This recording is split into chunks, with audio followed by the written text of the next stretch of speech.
Bon, je vais essayer de pas pleurer parce que c'est pas le but de cette vidéo, mais il fallait quand même que je vous parle parce que ça fait un moment que je reste un peu dans le silence.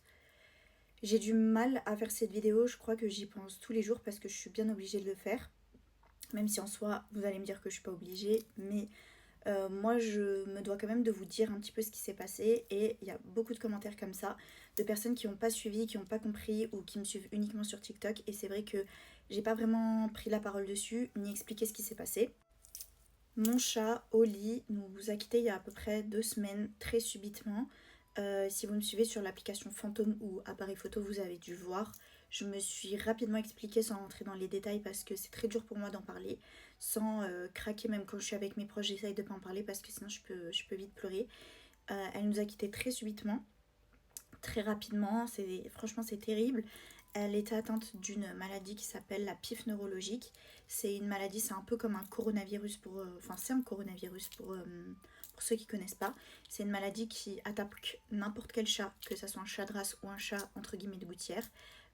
Et c'est une maladie qui va très vite en fait. J'aimerais beaucoup vous en parler pour ce qui s'est passé pour nous, enfin notre histoire, notre parcours et tout, parce que je trouve qu'on est très mal renseignés. Moi-même, je connaissais cette maladie, enfin rapidement, j'aurais jamais, et au grand jamais imaginé que ça nous arriverait. Mais voilà. Mais voilà, ça fait 2 semaines qu'elle est partie, c'est très très difficile pour moi, puisque comme vous savez, je travaille de la maison. C'était une période de ma vie où j'étais tout le temps chez moi, et c'était une décision qu'on a prise avec mon mari et qui était longuement réfléchie. On voulait adopter un chat et on voulait pas prendre les choses à la légère comme je vous expliquais dans mes vidéos. C'était un choix qu'on a réfléchi ensemble. Les sphinx, enfin la race des sphinx, c'est une race qu'on adore. On est complètement tombé amoureux de cette race et de l'élevage qu'on a choisi.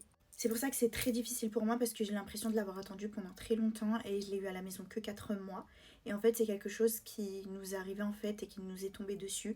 On a tout fait. J'ai eu pas mal de commentaires méchants de personnes qui disaient que quand on adoptait un chat, il fallait qu'on ait les moyens. Alors, c'est pas du tout une question de moyens. Sachez aussi, pour faire taire les gens qui parlent pour rien, qu'on a commencé le traitement de la PIF, alors que c'est un traitement qui est très difficile à avoir, qui coûte extrêmement cher. À savoir qu'on a payé, enfin je veux pas vous raconter ici, exploser un petit peu ce qui s'est passé, mais je pense que j'en ferai plus tard une vidéo dédiée quand je serai vraiment prête à expliquer ce qui s'est passé, parce que là je peux pas tout me remémorer parce que c'est trop dur pour moi de parler de ça en fait ouvertement comme ça, même si là ça va mieux. Mais voilà, sachez que en tout cas Oli est partie, elle est plus à la maison du coup, enfin du moins elle est plus là physiquement. J'ai laissé en